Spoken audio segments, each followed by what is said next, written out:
So we've got our new Hatch wallet installed. You know, your current version, and if you check, it's got the DIP3 masternodes, and you'll see there's no masternode configuration file here. This shows you on the most recent version that they just released. So the first thing you're going to need to do in this wallet, which I've already done in this case, is you need to create 4 addresses. I usually change the default one to one of these. So you need your Masternode 1 address, you need your Masternode 1 owner address, you need a fees address, and a payouts address. You're going to take these and you're going to go right into my cheat sheet. And you're going to take the first one, Masternode address. We're going to copy it. We're going to paste that right in here for this line for your Masternode address. A second one, as you see, it looks for your Masternode collateral, or not your collateral, your owner address.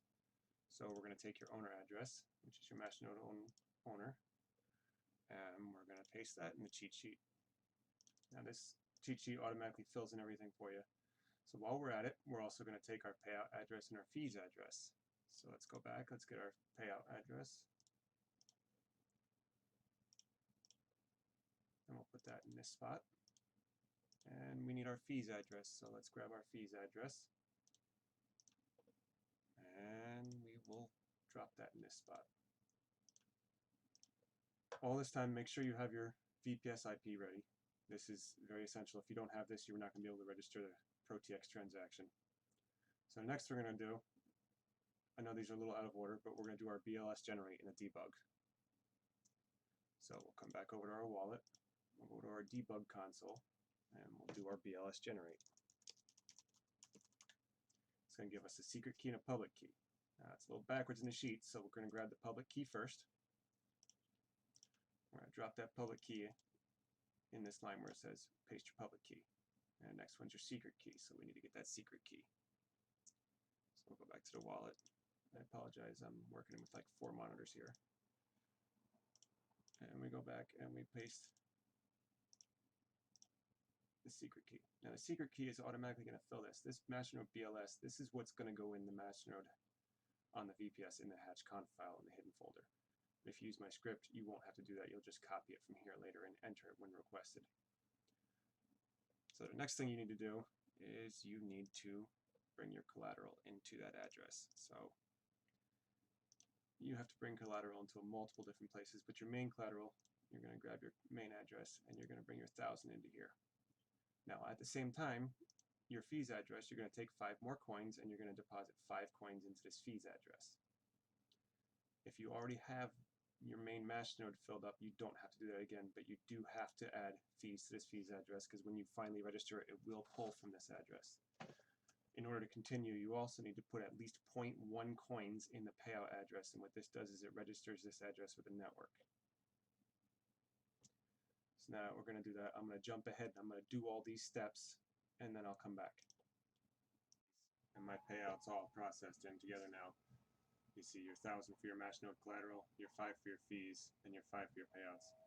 Now what you can do is you can actually take this transaction, and this makes it easier if you take it from here. You take this transaction ID number right here, and you go back over to here, and this will be your first part of your Masternode output. Now unfortunately, none of these wallets are ever 100% in giving you the transaction output index. So what I usually do is I always verify it using the Masternode, if I can spell correctly, Masternode outputs command, and this will verify that the output index, which is this single digit here, is 1. A lot of times it'll be 0. If you send multiple collaterals to different addresses using the same transaction, this will actually be 0, 1, 2, 3, 4, and so on. So always make sure you verify this number here, and that will match the transaction ID, which is what this number is. And you just simply put that 1 in here. Now this step is where you would want to unlock your wallet. I find the easiest if you just go straight to the wallet, go up to settings, and in this case this is just a test wallet, but it'll say unlock wallet. And just unlock it here before you start in a debug console, and it will help you out a lot. So the next thing you want to do is you just want to right click on this orange line right here. It's created a whole formula for you. You're going to copy that line and you're just going to paste it to the debug console. So this will give you a whole transaction fee and the signed message. So double click on the first half. It's going to give you a transaction And again, right back to my sheet, the very long number from TX, just paste it right there. And then you need a sign message, which is between the two semicolons, or the two colons, or quotation marks, whatever we call them. So unfortunately, this one you can't double click, you actually have to highlight it specifically, copy it, and just put that over here in the sheet. Again, that autofills this next line, which is going to sign the message. So we're just going to copy that and right back to the wallet again. And it gives you an output. You want this whole thing, so triple click on it and copy it, including the equal sign at the end and the slashes. This is all part of it. Back to the sheet, and you paste that here. So that'll do that. And what that does is it autofills the Pro TX register. So it looks like we've passed the 158.017 mark, so we're going to go ahead and check these forks again just to double check. And it is showing that we are in here. So now we're going to go back to that sheet that we had open before, and we're going to give this a whirl again. And we're going to copy this BLS generate, and we're going to paste it in here. And we have a good output now. So take this. This is your Pro TX registration number. You want to keep that safe. I mean, I don't suggest using Google Sheets. This is just a way that I've done it to show you, but it'll make it a lot easier. You know, in the past, present, future, doesn't really matter. So the next step after the BLS generate, we get the final key. The transaction should have been confirmed, and if we look in the wallet, you will see there's actually a transaction right here, and what this was is the fee for signing the transaction. So now that that's done, we're going to slip this small little clip in here right now. As you can see, I said for it to be confirmed. It is not confirmed. We're still waiting here on this confirmation button. The actual wallet portion is complete. You don't have to do anything else. You'll even go here. Once the Masternode is synced up, it should register there on the next restart or within 15 to 20 minutes. So what we're going to do is we're going to open up a putty session, and I already have a server that I built quickly to do this with, to get this over and done. So obviously your IP, your root, you're going to log in as root, and you're going to put your default password in. My servers, unfortunately, I have to update them before I do anything and install Git, so let's let that run for a minute.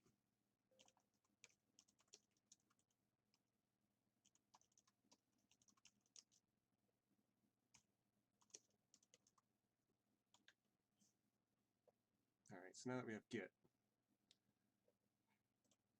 we can actually go over to my script that we created, and depending on what you need, mine already have swap set up, so I just copy that script line, and we're simply going to paste it in and allow it to run. It's going to automatically go in it, and the very first thing it's going to do is it's going to ask for your BLS key.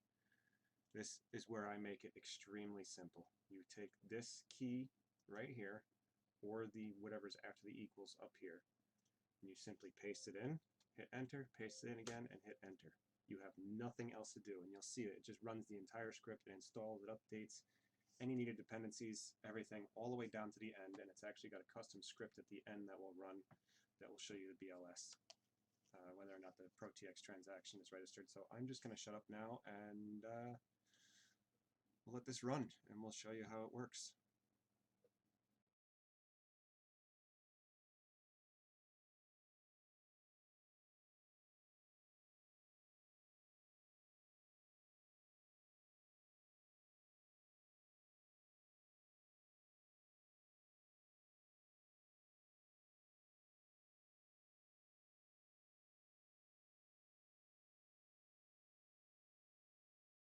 Now you'll notice right in here, I accepted one of them, and the other one I hit yes for install the package maintainers version. I made a note on the GitHub README to actually hit yes for that, just so to make sure we don't miss that step. Don't hit anything else, otherwise you risk making problems.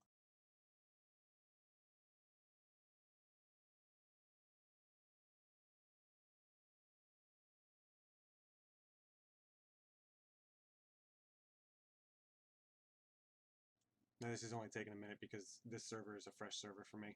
I made a clean server just to make this video for everybody.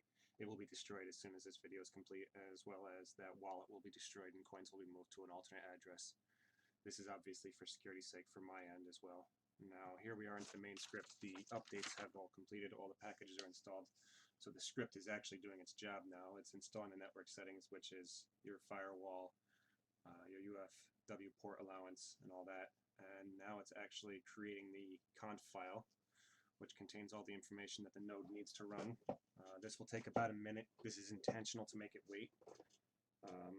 Depending on the server you have, this could take 10 seconds or up to a minute, so I just default with a minute time bar.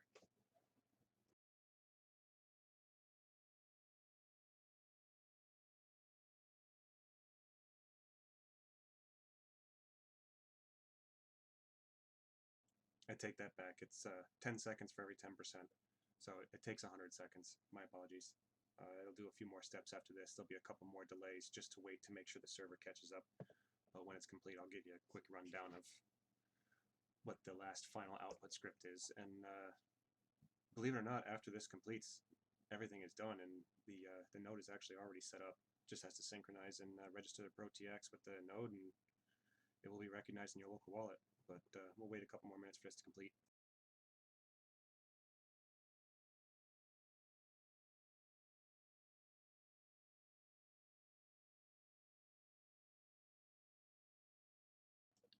Here's one of those delays. It's 30-second sleep delay. I actually use the internal commands of the CLI console to actually stop the server instead of using a force kill, which many people do. I do not recommend it because you can corrupt your files, and it has happened very rarely where it won't relaunch or you'll have to re-index, but usually not too hard to fix that. And here it is. It's going to start again. This delay is a lot quicker. This should only be about 40 seconds.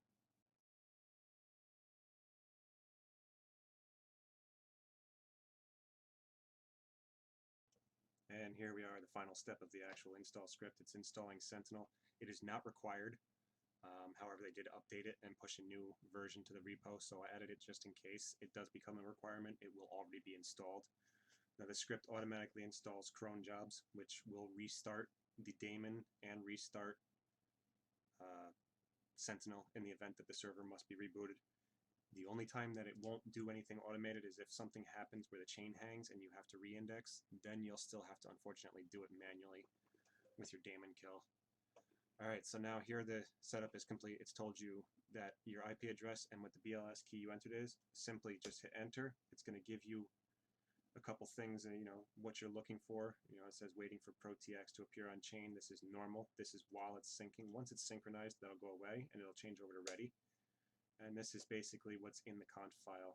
So here you have, again, it's just a continuation. Your ProTX key and IP address, your conf file containment, and here's that Masternode BLS key that Hatch was talking about in the Discord, and just some basic commands to edit, run, and stop.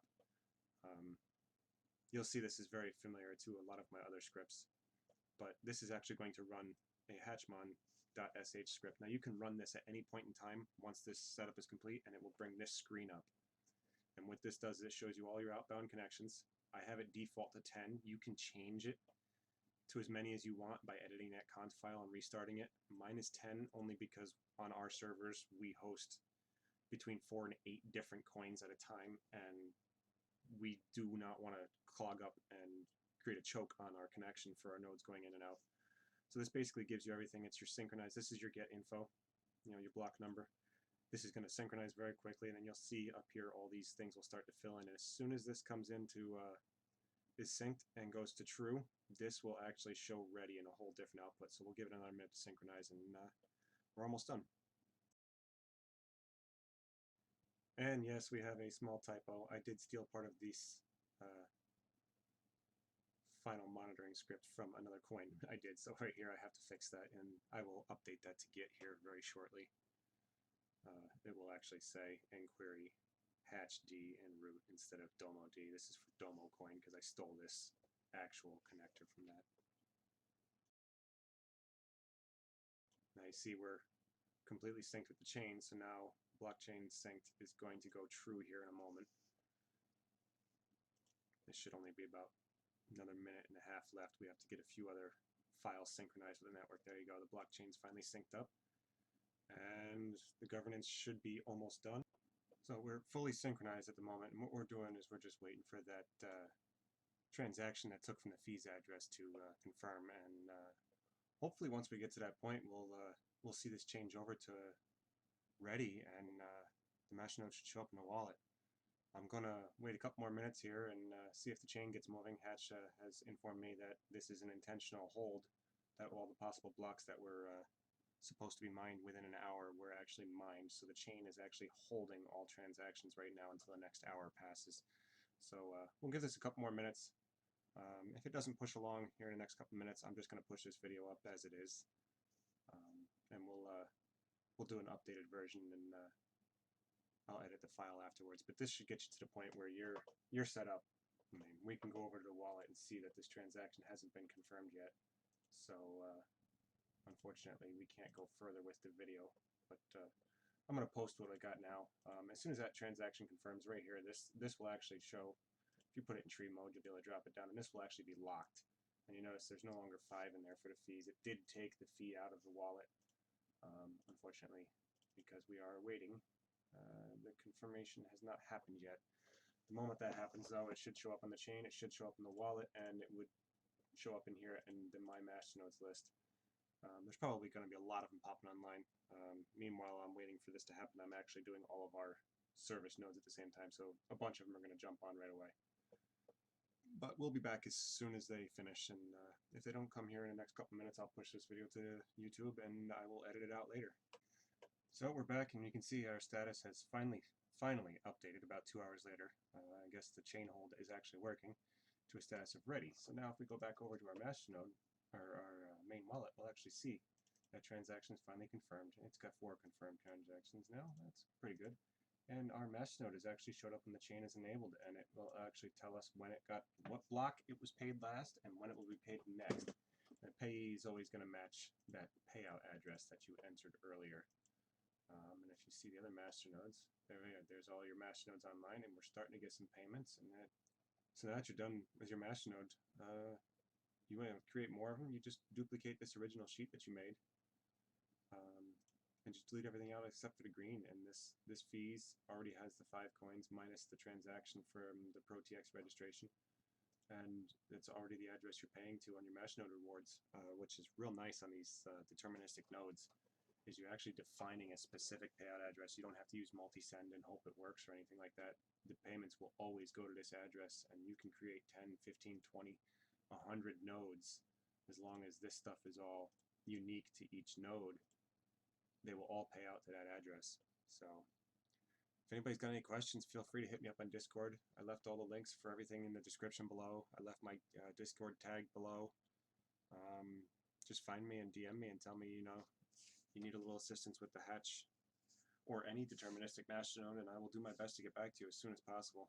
Keep in mind I do run my own service, so I can't always get back to you. I am in Eastern Time USA as well, so it is actually 4 a.m. here, but let me get this video uploaded and get you guys online. Have a great night.